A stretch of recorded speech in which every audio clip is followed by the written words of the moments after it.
عليكم ورحمة الله وبركاته.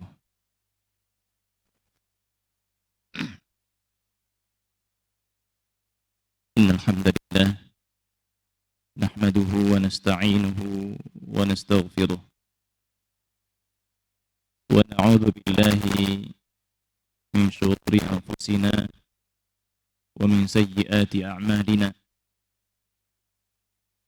من يهده الله فلا مضل له ومن يضلل فلا هادي له، وأشهد أن لا إله إلا الله وحده لا شريك له، وأشهد أن محمدا عبده ورسوله. الذين آمنوا اتقوا الله حق تقاته ولا تموتن إلا وأنتم مسلمون. يا أيها الناس اتقوا ربكم الذي خلقكم من نفس واحدة وخلق منها زوجها وبث منهما رجالا كثيرا ونساء، واتقوا الله الذي تساءلون به والأرحام إن الله كان عليكم رقيبا. يا أيها الذين آمنوا اتقوا الله وقولوا قولا سديدا يصلح لكم أعمالكم ويغفر لكم ذنوبكم، ومن يطع الله ورسوله فقد فاز فوزا عظيما. فإن أصدق الحديث كتاب الله، وخير الهدى هدى النبي صلى الله عليه وسلم، وشر الأمور محدثاتها، وإن كل محدثة في الدين بدعة، وكل بدعة ضلالة، وكل ضلالة في النار. Jamaah yang semoga selalu dijaga Allah Subhanahu wa ta'ala. Segala puji bagi Allah yang menghidupkan kita kembali setelah lelapnya tidur kita. Semoga semua yang Allah berikan kepada kita mendatangkan keberkahan dan bisa kita syukuri dengan sebaik-baiknya. Tidak lupa pula kita berharap agar Allah menyampaikan salawat serta salam kepada Rasulullah sallallahu alaihi wasallam serta kepada semua pengikut setianya. Jamaah sekalian, pagi hari ini insyaallah kita akan mulai bahas apa yang disebutkan di dalam kitab yang kita kenal terjemahannya sebagai Tazkiyatun Nafs. Tazkiyatun Nafs. Kitab ini ditulis oleh salah satu ulama salafiyah di Mesir. Pada hakikatnya, ikhwah sekalian, kitab ini bukanlah berjudul Tazkiyatun Nafs, tapi judulnya Al-Bahrul Dha'iq fi Zuhdi war Raqa'iq. Artinya, Masya Allah jamaah, lautan yang jernih mengenai kezuhudan dan pelunak hati. Apa tadi? Lautan yang jernih mengenai kezuhudan dan pelembut hati. Wallahu a'lam. Saya tidak tahu apa inisiatif dari penerjemah. Kenapa beliau menerjemahkan judul yang panjang ini menjadi sekedar Tazkiyatun Nafs? Karena sebenarnya di sisi yang lain penulis juga memiliki kitab yang judulnya Tazkiyatun Nufus. Wallahu a'lam, apakah memang beliau belum mengetahuinya ataukah sudah mengetahuinya. Akan tetapi penerjemah mungkin punya inisiatif karena melihat banyaknya hati-hati yang keras, jiwa-jiwa yang kotor. Maka tatkala beliau membaca kitab ini, mungkin beliau hendak melembutkan hati kaum muslimin dan berharap dengan perantara kitab yang beliau rasa secara pribadi bisa melembutkan hati, membuat kaum muslimin pun memperoleh faedah yang sama yang beliau dapati. Demikian. Dan di antara memang di antara apa?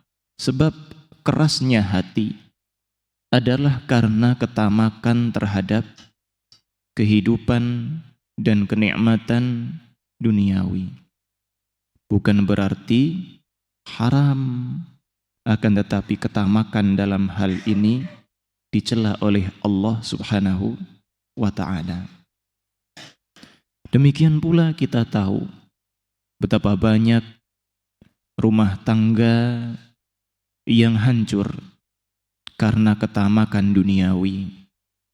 Betapa banyak keluarga, saudara, tatkala berebut harta waris sebab ketamakannya akhirnya memutus silaturahmi. Itu adalah tanda kerasnya hati, sebab ketiadaan kezuhudan di dalam diri. Makanya tidak heran penerjemah mungkin akhirnya lebih memilih memberikan judul di halaman sampulnya dengan tazkiyatun nafsi, mensucikan diri atau mensucikan jiwa. Jamaah sekalian yang semoga selalu dijaga Allah. Dan di sisi yang lain, sebagaimana kita singgung pada pertemuan sebelumnya tadi malam ya, beliau juga punya sebuah kitab yang membandingkan tazkiyatun nafs antara ahli sunnah dengan kalangan sufiyah. Jadi beliau memang Masya Allah salah satu ulama di Mesir dari kalangan duat salafiyah yang karya-karyanya berkaitan dengan pensucian jiwa. Dan di antara yang paling banyak dia terjemahkan dengan berbagai bahasa di penjuru negara dunia adalah kitab yang sedang kita pelajari ini. Ya, semoga ini menjadi tanda keberkahan apa yang beliau tuliskan. Menjadi tanda keberkahan, kejujuran apa yang beliau ikhlaskan. Demikian, dan Allah lah yang paling tahu tentang isi hati manusia. Nah, jamaah sekalian, kitab ini kitab yang ringan, terutama bagi orang-orang yang awam, orang-orang yang masih pemula. Karena kita tahu ya, kebanyakan masyarakat awam, apalagi mungkin ya termasuk kita, tatkala membahas kitab-kitab para ulama, bingung dengan gaya bahasanya. Makanya tidak heran kalau antum melihat sejarah. Dahulu para ulama yang lama menulis sebuah kitab.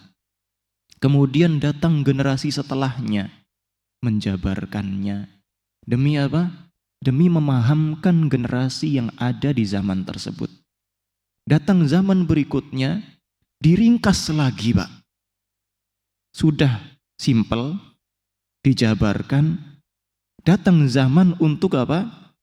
Atau yang menuntut lebih memudahkan. Dan para ulama paham di zaman itu apa kebutuhan mad'unya. Akhirnya dibikin lagi ringkasan. Kadang sudah ringkas, datang lagi zaman berikutnya, seorang alim mendapati bahwasanya masyarakatnya perlu penjabaran yang lebih mudah. Akhirnya apa? Dijabarkan lagi. Makanya tidak heran, kadang ada satu kitab lebih satu penjabarannya. Atau sebuah kitab lebih dari satu ringkasannya. Jadi tidak masalah jamaah. Kalau di suatu zaman, seorang alim dia menuliskan karyanya, meringkas atau memudahkan bagi kaum muslimin pelajaran-pelajaran agama yang harus diketahuinya. Nah, jadi tidak ada aib sama sekali kalau seorang alim di suatu zaman dengan ilmunya mengenai kondisi mad'unya, dia berusaha untuk menyusun sebuah karya dan mengajarkannya selama karya itu bukan karya yang dibuat-buat tanpa landasan yang benar. Demikian.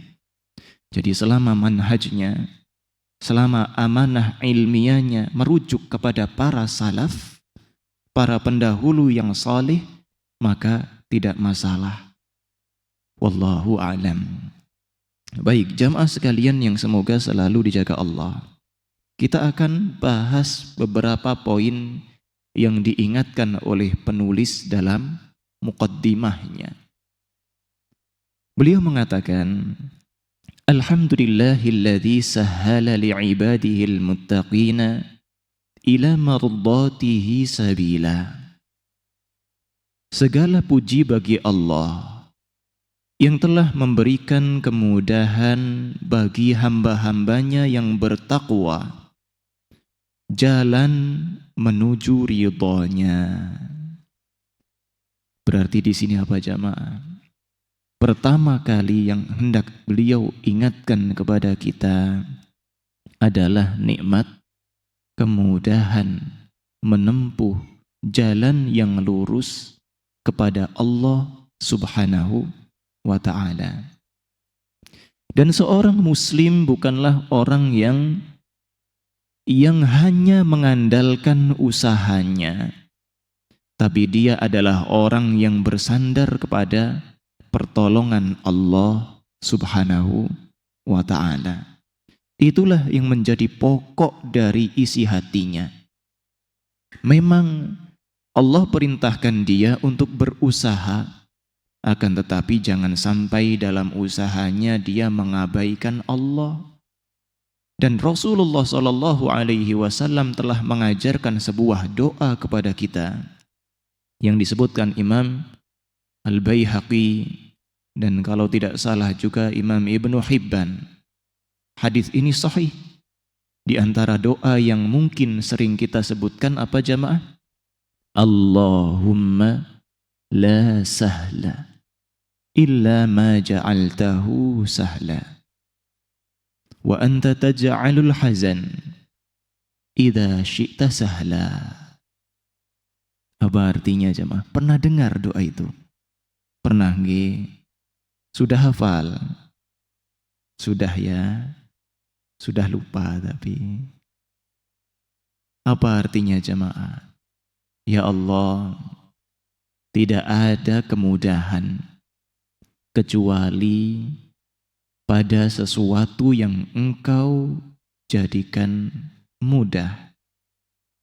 Bahkan Engkau menjadikan kesusahan apabila tatkala Engkau telah menghendakinya, Engkau jadikan itu sebagai kemudahan. Allahumma la sahla illa ma ja'altahu sahla wa anta taj'alul hazana idza syi'ta sahla. Demikian jemaah. Jadi kalau kita ngerasa ada yang susah, ingat ini. Ya Allah, tidak ada yang mudah kecuali apa yang Engkau mudahkan. Dan kesedihan, kesulitan apabila Engkau telah berkehendak, Engkau pun akan menjadikannya mudah. Ya, inilah konsep seorang yang bertakwa.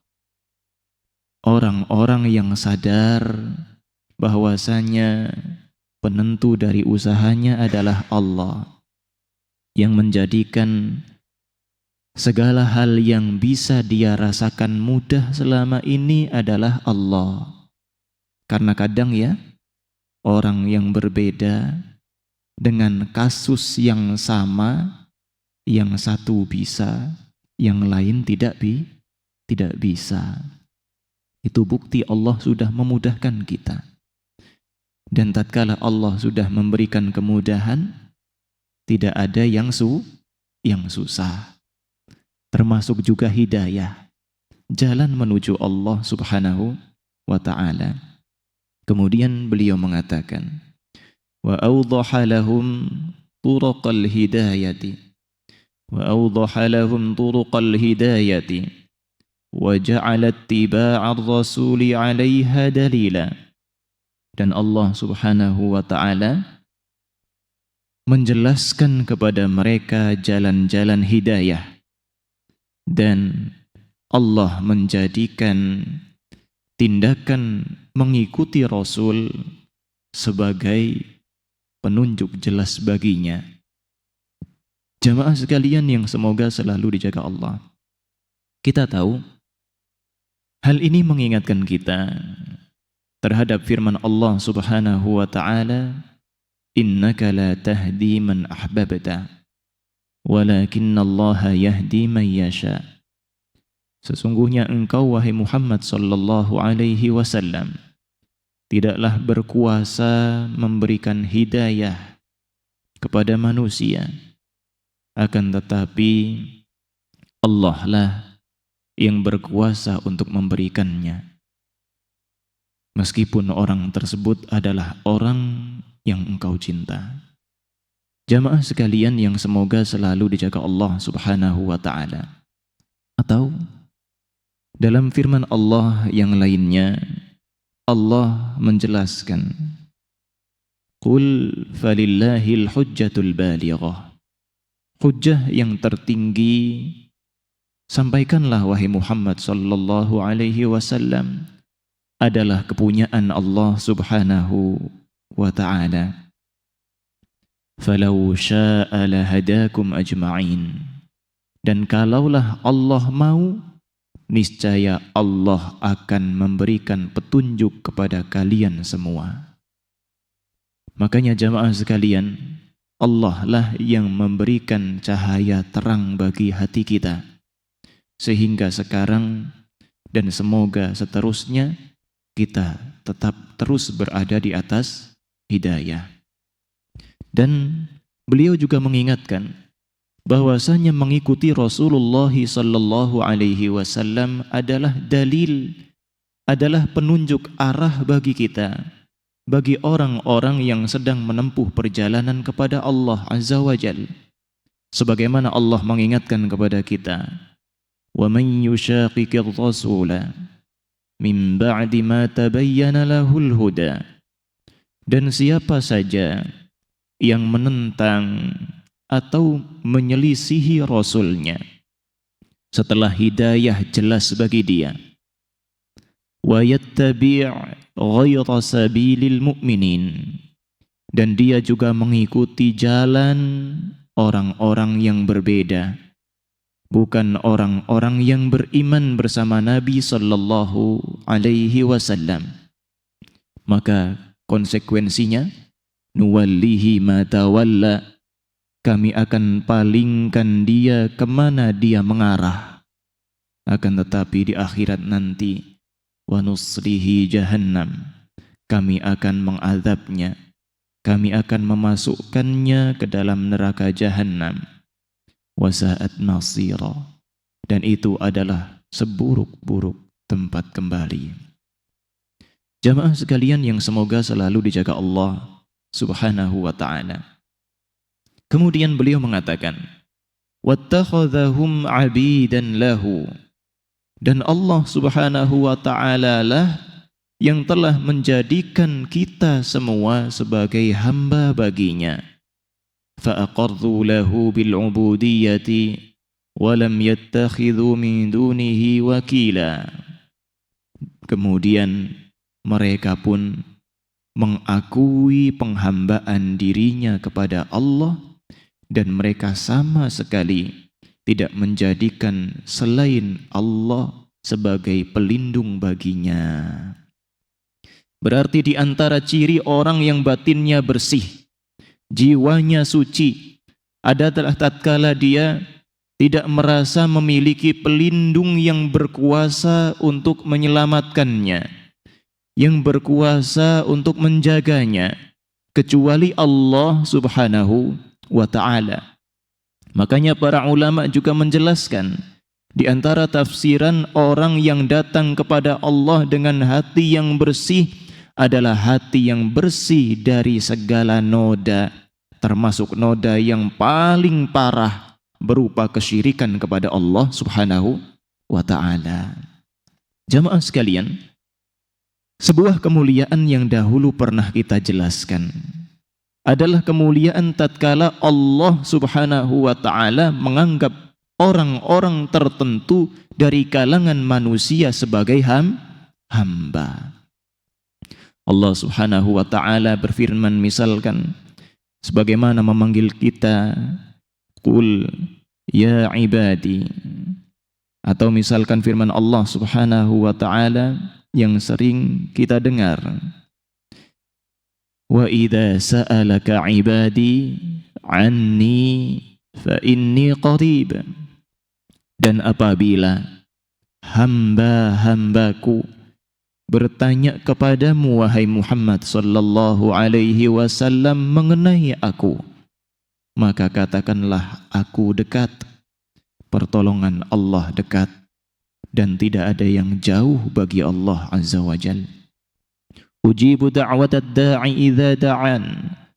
Aku pasti akan mengijabahi doa atau permohonan orang-orang yang meminta kepadaku apabila ia meminta. Falyastajibu li wal yu'minu bi. Maka hendaklah mereka memenuhi panggilanku, hendaklah mereka memenuhi seruanku, dan hendaklah mereka beriman kepadaku, la'allahum yarsyudun, agar mereka berada di jalan yang lurus. Demikian pula Allah Subhanahu wa ta'ala memuji hambanya dengan mengakuinya sebagai hamba yang hakiki kepadanya. Kita tahu dalam surat Al-Furqan Allah berfirman, wa ibadur rahman, ada orang-orang istimewa yang Allah sebut sebagai ibadur rahman. Dan Allah juga berfirman dalam surat Az-Zumar, qul ya ibadiyalladzina amanu taqu rabbakum, katakanlah wahai Muhammad, sampaikan wahai hamba-hambaku, sampaikanlah seruan dari Allah ini, wahai hamba-hambaku yang telah beriman, bertakwalah kalian kepada Allah Subhanahu wa ta'ala Rabb kalian, karena lilladzina ahsanu fi hadhihi dunya hasanah, bagi orang-orang yang berbuat kebajikan di dunia ini, mereka akan memperoleh balasan kebajikan pula. Wa ardullahi wasi'ah, dan bumi Allah itu luas. Innama yuwaffas sabiruna ajrahum bighairi hisab, tidak lain orang-orang yang sabar mereka akan memperoleh dengan sempurna pahala mereka sebab kesabaran mereka atau sebab usaha yang mereka bersabar di atasnya selama di dunia, dan ganjaran mereka, kata Allah Subhanahu wa ta'ala, akan diberikan kepada mereka tanpa hisab. Jamaah sekalian yang semoga selalu dijaga Allah. Kemudian mereka, kata beliau, orang-orang yang diakui oleh Allah sebagai hambanya, pasti sifat batin mereka adalah mengakui Allah Subhanahu wa ta'ala sebagai Rabb-Nya. Makanya apa?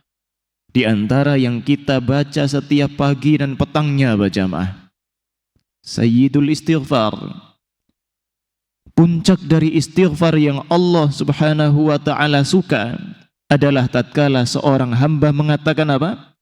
Allahumma anta rabbi la ilaha illa anta. Ya Allah, Engkau adalah Rabbku, tidak ada sesembahan yang hak kecuali Engkau. khalaqtani wa ana 'abduk. Antum lihat di antara puncak istighfar yang Allah cintai dari kita. Bahkan kata Nabi SAW, siapa yang baca di pagi harinya sepenuh hatinya atau di malam harinya sepenuh hatinya, kemudian dia meninggal, maka niscaya dia akan masuk ke dalam surga. Kapan? Tatkala seseorang telah mengatakan dan meyakini apa? Di antara lafalnya apa tadi jamaah? Khalaqtani wa ana 'abduk.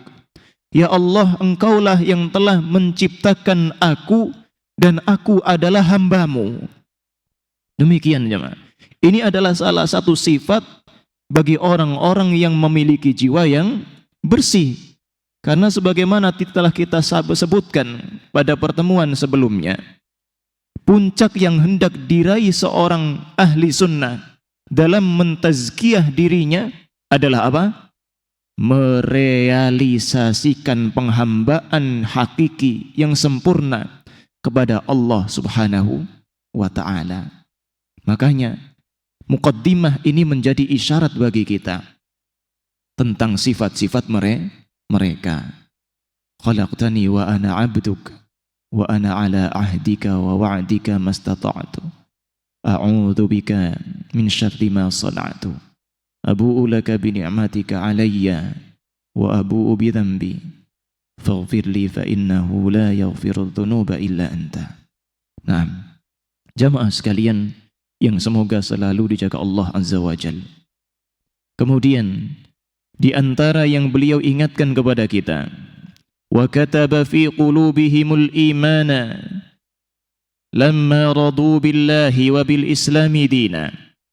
Dan Allah Subhanahu wa ta'ala telah memastikan adanya keimanan di dalam hatinya tatkala mereka telah ridha Allah Subhanahu wa ta'ala sebagai Rabbnya, sebagai sesembahannya, dan tatkala mereka telah ridha Islam sebagai agamanya.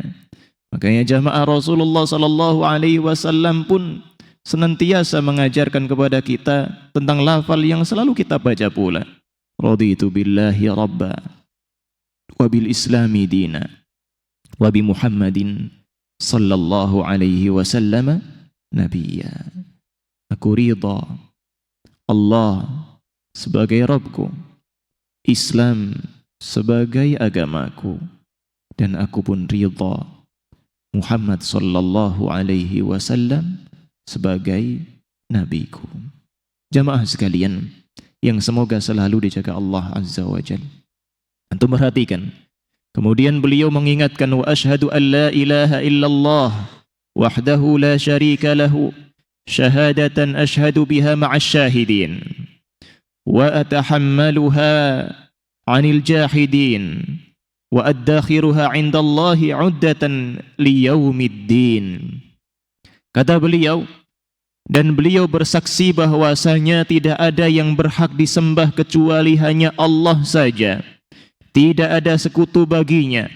Sebuah persyahadatan yang beliau katakan, atau beliau katakan seperti ini, namanya orang bicara, dan beliau mengatakan sebuah persyahadatan yang aku ungkapkan bersama orang-orang yang menyaksikan.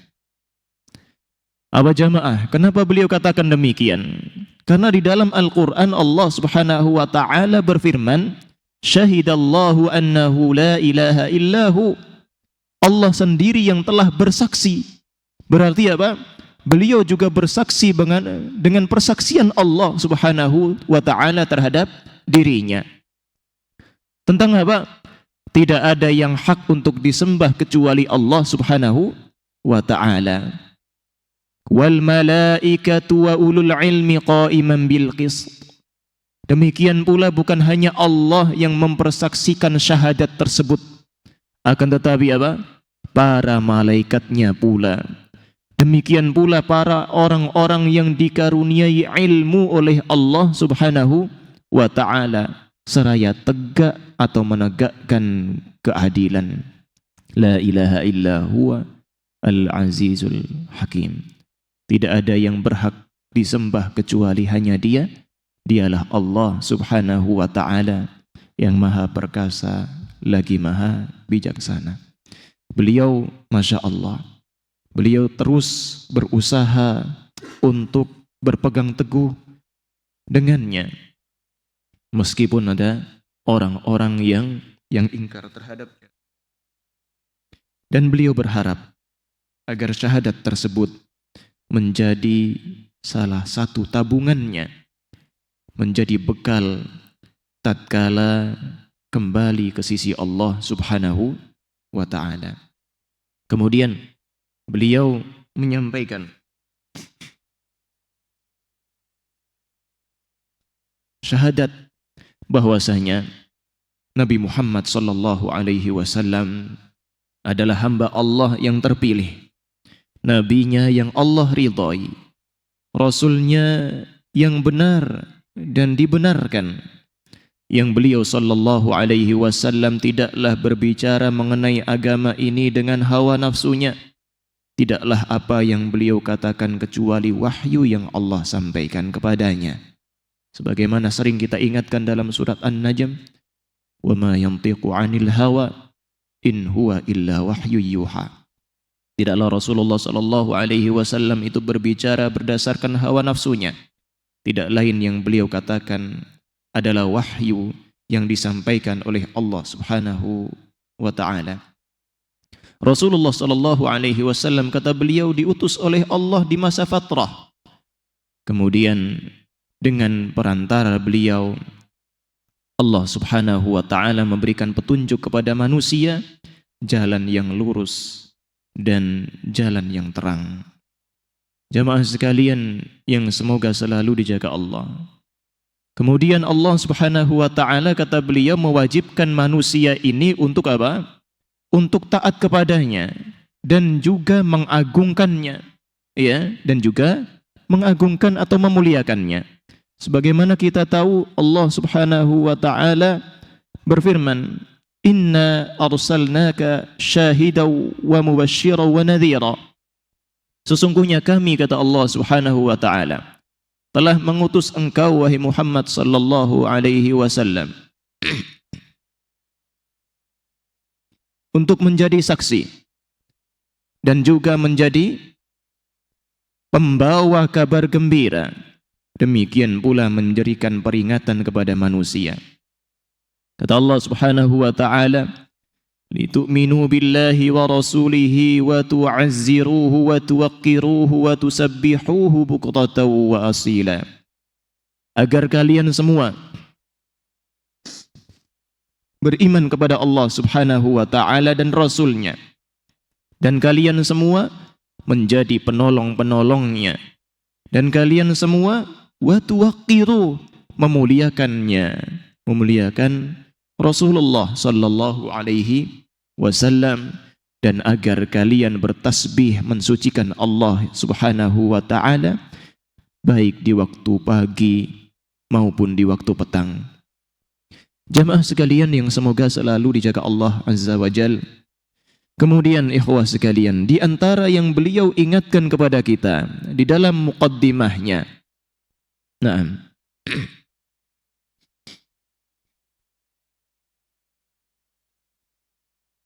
apaan ya, meler itu.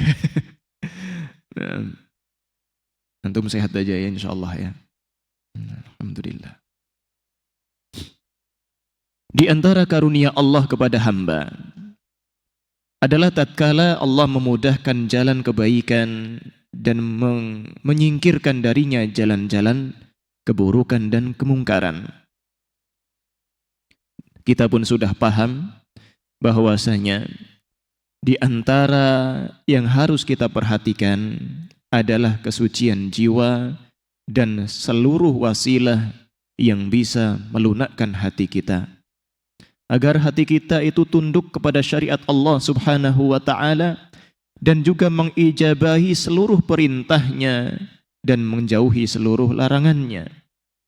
Karena itu adalah salah satu sebab yang terbesar bagi orang-orang yang mengharapkan kebaikan di dunia, apalagi setelah wafatnya. Dan kata beliau, fa innal quluba la tasilu ila munaha hatta tasila ila maulaha. Antum perhatikan jamaah, sesungguhnya setiap hati tidak mungkin bisa meraih cita-citanya, tidak mungkin bisa meraih impiannya sampai dia benar-benar telah sampai atau tersambung kepada Allah Subhanahu wa ta'ala.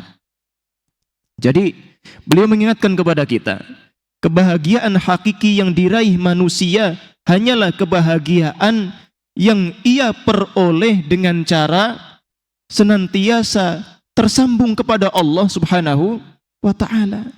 Bukan seperti anggapan sebagian orang yang kebahagiaannya dengan melalaikan Allah Azza wa Jal. Antum kalau jalan-jalan, ya, tamasya atau apa, rihlah bahasanya sekarang, ngapain?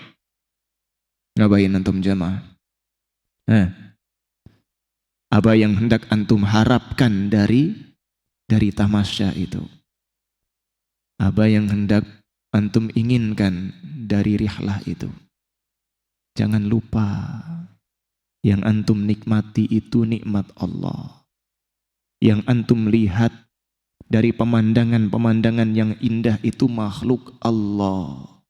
Kaitkan semua kenikmatan yang antum merasakan, ketenangan, rehat yang bisa antum peroleh dari rihlah tersebut dengan Allah Subhanahu wa ta'ala. Niscaya kebahagiaan antum akan sempurna. Jangan sampai antum kemudian menikmati makhluk-makhluk Allah, antum nikmati kenikmatan-kenikmatan Allah demi apa? Demi melalaikan Allah. Seakan-akan selama ini tatkala menghambakan diri kepada Allah jadi terbebani. Pernah ngerasa kayak gitu jamaah? Ya insyaallah enggak ya. Oh, udah capek ibadah. Ya udahlah. Ya, sesekali melalaikan Allah Subhanahu wa ta'ala. Jangan sampai kita punya pemikiran seperti itu. Tapi setiap kali tatkala kita hendak mengistirahatkan diri, tetap meskipun dalam kondisi istirahat, kita berusaha selalu ingat. Jangan sampai kita mencari kenikmatan duniawi dengan cara melalaikan Allah Subhanahu wa ta'ala. Nah, jadi jamaah sekalian, beliau pun mengatakan sebagai penegasan, wala tasilu ila maulaha hatta takuna sahihatan salimah. Beliau mengatakan tadi apa? Hati tidak akan mungkin bisa meraih impiannya, impian kebahagiaan dunia dan akhiratnya, kecuali tatkala selalu tersambung dan sampai kepada junjungannya, yakni Allah Subhanahu wa ta'ala. Dan sebuah hati itu jamaah, kata beliau, tidak mungkin bisa tersambung kepada Allah Subhanahu wa ta'ala sampai hati tersebut benar-benar dalam kondisi sehat, lagi bersih dan selamat. Nah, jamaah sekalian, dan beliau pun mengatakan was-sa'adatu sa'adatul qulubi, dan kebahagiaan sejati, kesejahteraan yang hakiki adalah kebahagiaan hati. Bukan kelihatannya teriak-teriak senang-senang padahal artinya hatinya berbeda.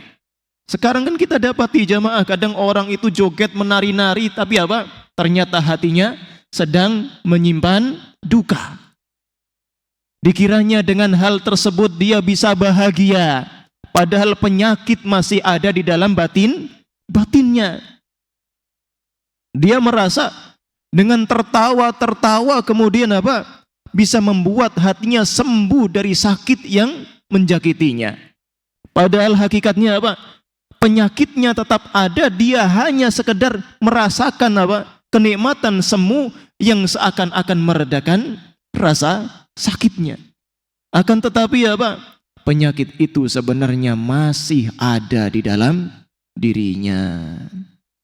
Sebagaimana manusia mengira tatkala ia sakit, ia berusaha sendiri tanpa ilmu, tanpa minta tolong kepada Allah, kemudian dia mengira penyakitnya telah sembuh. Ternyata Allah Subhanahu wa ta'ala buktikan bahwasanya sakitnya kembali datang, kambuh. Demikian. Ya, maka apa? Sebagaimana dalam penyakit-penyakit duniawi kita perlu dokter, perlu obat, maka demikian pula dalam masalah jiwa. Sebagaimana kita perlu pertolongan Allah dan kesembuhan darinya dari penyakit-penyakit fisik kita, kita pun perlu pertolongan Allah Subhanahu wa ta'ala dalam penyakit-penyakit hati kita. Nah, makanya ikhwah sekalian, di antara kunci pokok kebahagiaan kita dan keselamatan hati kita dari rasa sakit dan sengsara adalah dengan sepenuhnya mengingat Allah Subhanahu wa ta'ala. Itulah yang Allah janjikan. Allah yang menciptakan hati kita, jamaah. Maka Allah lah yang tahu betul obatnya. Dan Allah berfirman, alladzina amanu wa tatma'innu qulubuhum bidzikrillah. Orang-orang yang beriman dan hati mereka tentram, tenang dengan berzikir kepada Allah, dengan mengingat Allah, bukan sekedar nyebut-nyebut saja dengan lisan. Zikir itu juga bisa bermakna mengingat, jamaah. Mengingat, ingat tentang Allah. Misalkan hati ini sakit karena kesedihan, ingat nikmat Allah begitu banyak. Contoh, seorang wanita yang mungkin ditinggal wafat oleh suaminya, sedih tidak jamaah?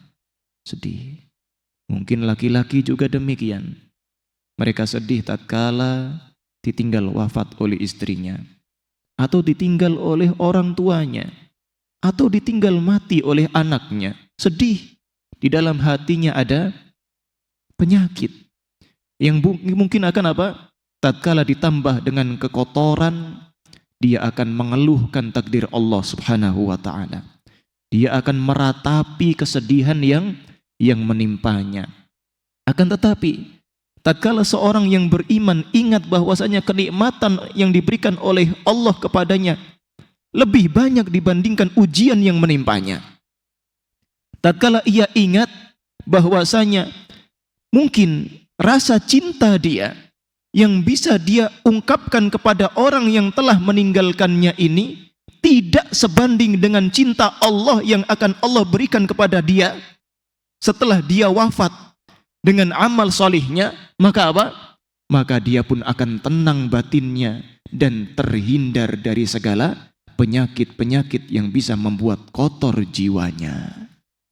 Demikian jamaah. Itu diantara contoh bagaimana Allah Subhanahu wa ta'ala menyembuhkan penyakit hati dengan berzikir mengingat Allah Subhanahu wa ta'ala. Ala bi dzikrillahi tatma'innul qulub.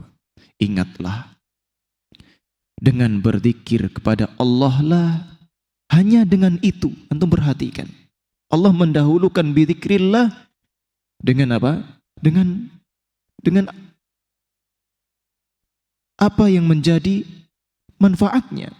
Hanya dengan berzikir kepada Allah Subhanahu wa ta'ala, hati akan memperoleh ketentramannya. Demikian jamaah sekalian yang semoga selalu dijaga Allah Subhanahu wa ta'ala. Antum semalam begadang enggak? Kok kayak ngantuk-ngantuk gitu kan? Atau memang gara-gara kajiannya dibikin slow? Antum suka ustadz yang teriak-teriak gitu ya? Ya, ya enggak? Ya, mohon maaf ya. Belum semangat teriak-teriak. Baik ikhwan sekalian yang semoga selalu dijaga Allah. Sudah, segitu aja untuk muqaddimah.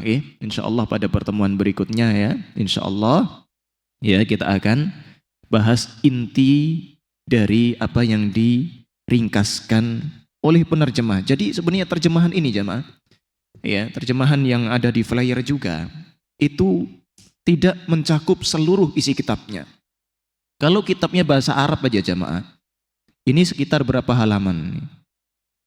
Sekitar, sebentar, anak akan cek pastinya ya. Dari awal sampai akhir itu, nah kalau cetakan ini 392 halaman. Ya. 392 halaman. Tapi Masya Allah, ya di sini cuman jadinya berapa? Lebih sedikit loh Jawa. Lebih sedikit. Sampai selesai itu 366 saja. Baik. Jadi apa? Kita insya Allah akan bahas apa yang disebutkan oleh beliau di dalam kitab ini secara ringkas. Semoga Allah memudahkan niat kita. Semoga Allah memberkahi apa yang kita usahakan. Dan semoga Allah memberikan kita keikhlasan dalam segala apa yang kita lakukan. Dan semoga Allah subhanahu wa ta'ala juga berkenan mensucikan jiwa kita dari segala penyakit dan kotoran. Subhanakallahumma wa bihamdika asyhadu an la ilaha illa anta astaghfiruka wa atubu ilaik. Wassalamualaikum warahmatullahi wabarakatuh.